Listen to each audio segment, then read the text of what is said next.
Yo, what is up, guys? Welcome to the video. I hope everybody's morning is going great. That's right, I said morning. We got an early upload today because the Overwatch League is back, and I'll more than likely be posting videos at this time again. Today we're going to be talking about Seoul Dynasty. They have picked up KINGmykL, ex-Runaway member. In my opinion, one of the greatest supports. We'll talk about that a little bit. Then we're going to watch a clip of Seagull talking about his time on Diva, as well as playing with Mickey on main tank. After that, lastly, we're going to talk about my predictions for week 1 of Stage 3, boys. It's here, and we got some big matches coming up this week, specifically tonight. Dallas Fuel, Shanghai Dragons. Who's gonna win? Let's find out. If you're new around here, guys, be sure to subscribe and go to the gleam.io link in the description and comments. I am giving away 10 Overwatch League jerseys. You gotta click that to enter and subscribe. And lastly, tonight, after the Overwatch League, I will be live on my Twitch, guys, so go follow my Twitch. Come hang out, talk about the games, ask me any questions. As soon as that last Overwatch League game finishes, we're live. So come hang out. I'll see you guys there. Now let's hop into this video. So starting off with the tweet coming out from Slasher, he is leaking this. He said this on Twitter.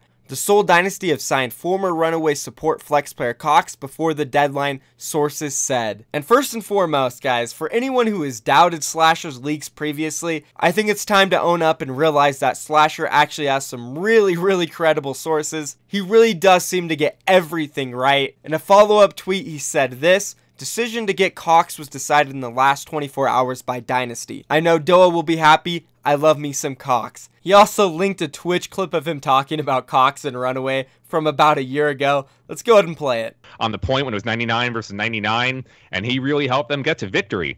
So solid plays all around from this team, and considering that a lot of people pick Selfless as the best team in this tournament, I think actually Runaway played quite well. I love me some KINGmykL. He was fantastic for this series. Maybe the MVP. My new sub sound, Slasher. Maybe the MVP for Runaway for this series. I think he played extremely well. But I really got to give it up to Sinatra. Thing to note: it is his birthday today. Dude, one thing I want to point out about that clip, I love Uber. He is so funny, dude. His facial expression pretty much sums up the cringiness from Slasher in that clip. I mean, cringy, but it's still funny. By the way, everybody, go follow Slasher on Twitter if you want to stay up to date with all of these tweets. He really tweets out some good stuff about Overwatch League and even other esports. So yeah, go ahead and give him a follow. And now let's talk about this pickup a bit. If you guys don't know who KINGmykL is, he was a support player for Runaway. He competed in Apex Season 1 all the way to 4. He made it to 2 finals. Season 2 against Lunatic High, they lost in Game 7. Season 4 against GC Busan, they lost in the finals, Game 7. So he definitely has a ton of high-level experience and was on the cusp of being the best team in the entire world at multiple times. Also, watching his gameplay throughout Seasons 1 through 4, you could always see he was very talented, one of the best Zens and Annas in the entire world. He was pretty much the only guy at the time who could stand up to Ryu Jae-hong, and was even considered the best Zenyatta in the entire world at certain points of his career. So from the outside looking in, KINGmykL seems like a great addition to Seoul Dynasty. But that's just what it looks like from the outside. On the inside, KINGmykL was actually struggling a lot with Runaway and his own personal demons. The reason for him stepping down last month was due to him becoming extremely burned out and not really sure if he wanted to be a pro player anymore. Now this was due to many reasons. One reason was he was obviously stressed out. He had a lot of pressure on him. When you lose 2 Game 7 Apex finals, the stress obviously is going to get to you, which is very understandable though, right? I'd be very upset if I was in that position as well. But where his problem comes was from the fans, and how some of them didn't react kindly to them losing these finals. This really got to his head previously on other teams. He would always lash back out on the fans. But once he joined Runaway, he understood that he couldn't do this anymore, so he held it in, bottled it up, and he said this caused a lot of stress, and he even started to have hair loss. And he didn't just let the stress personally affect him, he also let it affect himself within the team. So personality-wise, it seemed like he wasn't meshing very well with Runaway near the end either. Let's go ahead and take a look at a couple tweets coming out from TIS Robin, someone who is very famous in the community for translating Korean thoughts into English, so all of us can get a good perspective on what the Korean community thinks. And he said this on Twitter: there are currently mixed feelings about KINGmykL's transfer to Seoul in Korea, of course assuming if the rumors are true. While some are happy that Seoul's support line may become more solid, Others are worried that his past issues with personality will disrupt the atmosphere even further. In a follow-up one, he said this: there are also concerns regarding his blank period, since he hasn't made an appearance in the pro scene for a short while. His immediate task will be to fix previous problems he had been criticized with, such as his skill and ult management with his Ana and Zen. In another follow-up one, he said this: Cox has previously mentioned that he respected the supports of Seoul for a long time, and wanted to be a member of Seoul Dynasty to play alongside Ryu Jihong. If the pickup is true, I hope he will do his best to harmonize with the players and prove himself on the biggest stage. So it seems like the Korean community overall has mixed feelings about this pickup. Some are excited, some are a little hesitant, which both sides are very understandable. Cox was an amazing player when he competed in Apex. He did some crazy things. But then it also seemed like he was going a little bit crazy within the team and really needed a break from Overwatch. So either way you look at it, you can be excited, you can be hesitant, you can be both. Me personally, I'm excited. I loved watching Cox play. He really was a superstar on that Zenyatta. And more times than not, when it comes to players burning out, they really do just need a 1 or 2 month break. And then they'll come back with this fire that they've never had before, re-energized and just ready to become the best player they can be. So it's definitely going to be exciting seeing Cox come into the Seoul Dynasty and seeing how they can use him. Maybe we can even get Cox and Jihong in together at the same time. If it's an Ana Zenyatta meta, that would be absolutely crazy. But only time will tell. We'll just have to wait and see, guys. Go ahead and let me know down in the comments what you guys think about this pickup. Are you excited? Are you hesitant? Are you both? Where does Seoul Dynasty go from here? And now let's go ahead and move on to the next topic, guys. So what we have here is a clip of Seagull and Mickey. They're talking about their matchup against New York Excelsior during week 5 of stage 2, where they lost in game 5. They almost had a chance to win the set. Seagull obviously had an outbreak game on that off tank. Mickey played the main tank. And let's go ahead and hear what they had to say about their gameplay. Mickey on main tank, Seagull on off tank. They're playing as one unit. But one of my favorites is just going to be the New York game. I dominated. Yeah. And I had no idea what I was doing. The same. Yeah, we're idiots together, so it worked out. Yeah. Seems like they're kind of quoting XQC when he was talking about Fate and Envy's gameplay from the Los Angeles Valiant, saying, oh, they're so dumb, they play like idiots, but they do it together, it's crazy. So that's pretty funny there. What's interesting about the Dallas Fuel is that I think Seagull is going to be coming in and playing main tank. At least that's what it seemed like Slasher's tweet said. We'll see Mickey back on the off tank, and it's going to be very interesting. Obviously, if I were the Dallas Fuel, in my opinion, they should probably put Seagull back in an off tank. His diva looked really good, and with Osh coming in a couple games, they could have a really good tank lineup. Mickey, not so much. I really haven't been impressed with his diva all season long, but that's just me, and that's what I think the Dallas Fuel should do. But obviously, we should just trust KINGmykL. He knows exactly what he's doing. He's proven it in his past, and there's no other coach that is more equipped in the Overwatch League to lead this team to success, especially since he's been with them for so long. So my faith is with them, guys. And speaking of the Dallas Fuel, they will be taking on the Shanghai Dragons tonight. So let's go ahead and transition over to my predictions for week 1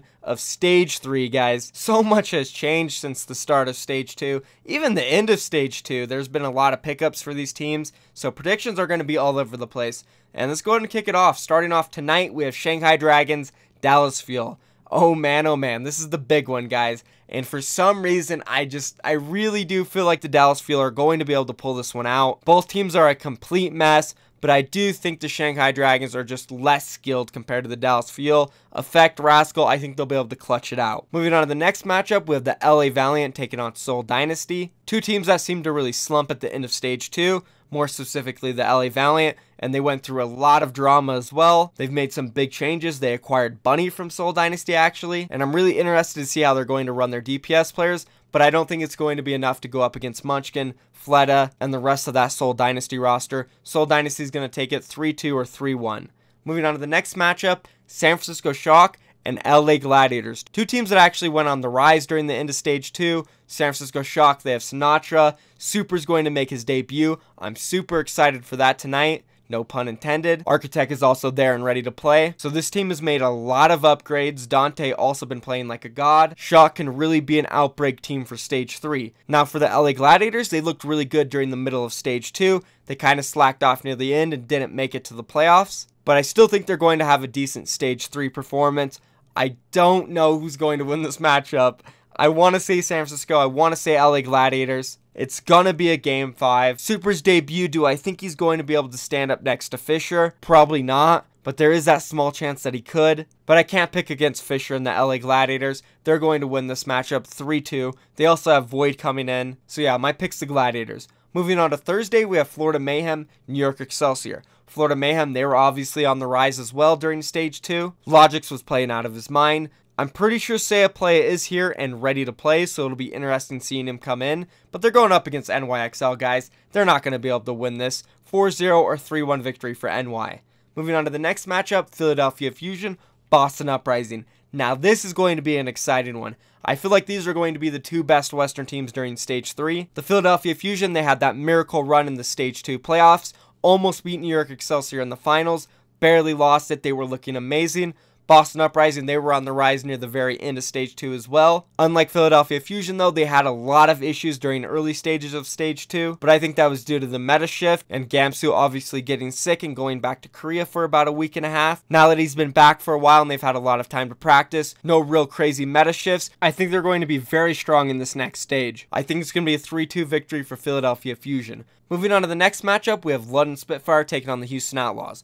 London is looking for their first regular season win against the Houston Outlaws, and I think it's time they'll get it. Houston Outlaws are really struggling with not having a Tracer in Stage 2, and I think they're going to struggle with not having one in this matchup. Prophet or Birdwing, whoever's on the Tracer is probably going to eat them alive. It's going to be a 3-1 victory for the London Spitfire. Moving on to Friday, we have the LA Gladiators taking on Dallas Fuel. Now this is an interesting matchup because the LA Gladiators have dropped both games to the Dallas Fuel so far, despite them looking like a much better team overall than the Fuel. I don't know if the Dallas Fuel just have the LA Gladiators number, not too sure. But I don't think it'll matter in this matchup. Dallas Fuel, they're a complete mess right now. Unless Effect comes out or Rascal comes out and carries super hard, they won't win it. LA Gladiators are going to take it 3-1. Moving on to the next matchup, LA Valiant, Shanghai Dragons. As I mentioned, LA Valiant, they're having problems, but these problems aren't enough for them to lose to the Shanghai Dragons. Shanghai, they're just a mess. They're not skilled. They do have some players coming in. Maybe they'll make a difference. Who knows, maybe they could strike here and get their first set win, but I'm going with LA Valiant 3-1. Moving on to the next matchup, Seoul Dynasty, San Francisco Shock. This is an interesting one because every time these two teams have played, it went 3-2, 3-1, and it was very, very close. San Francisco has shown that they can compete with Seoul Dynasty at a high level, and this is before all their upgrades. So who knows, maybe San Francisco could get this win. On the other hand though, Seoul Dynasty has looked very good at the start of both stages. They never really slacked off at the beginning, only near the end, so I have a feeling they'll look very strong in this matchup, probably winning 3-1. Moving on to the final day, we have Florida Mayhem taking on the Philadelphia Fusion. Florida's on the rise. There is a potential for upset here, but Philadelphia, they've looked very strong. Carpe, EQO, the best Western DPS duo right now in my opinion. I think they'll take this 3-1. Moving on to the next matchup of the last day, we have Houston Outlaws taking on the Boston Uprising. Once again, Houston Outlaws, I think they are going to struggle. I know they did get that win off of Seoul Dynasty at the end of Stage 3. Maybe they can build up some confidence and take this one. But again, that Tracer problem is just too much. Striker is going to take them out. Moving on to the last matchup, we have New York Excelsior, London Spitfire. In my opinion, the Stage 2 finals that we were robbed of because of the Philadelphia Fusion's miracle run. It's honestly just an amazing matchup seeing NY go up against London. These two teams are so damn good. They deliver every single time we see them play. I would have loved to have seen them in the finals, but hey, we're going to get them on the very last match of Week 1. There's nothing better than that. And you guys will probably hate me for this, but I think the London Spitfire are going to win. Overall, their record is 2-1 against New York Excelsior so far. And I think London is going to go on an absolute tear during Stage 3. They want vengeance. They're out for blood. And they're going to take this 3-2. And that's it for my predictions for Week 1, guys. We have some very good matchups coming. I'm excited. The Overwatch League is back. And if you guys are excited as well, and you enjoy my content here, be sure to subscribe to my channel, like the video, as well go in the description, the comments, click the Gleam link. I am giving away 10 Overwatch League jerseys, so be sure to enter.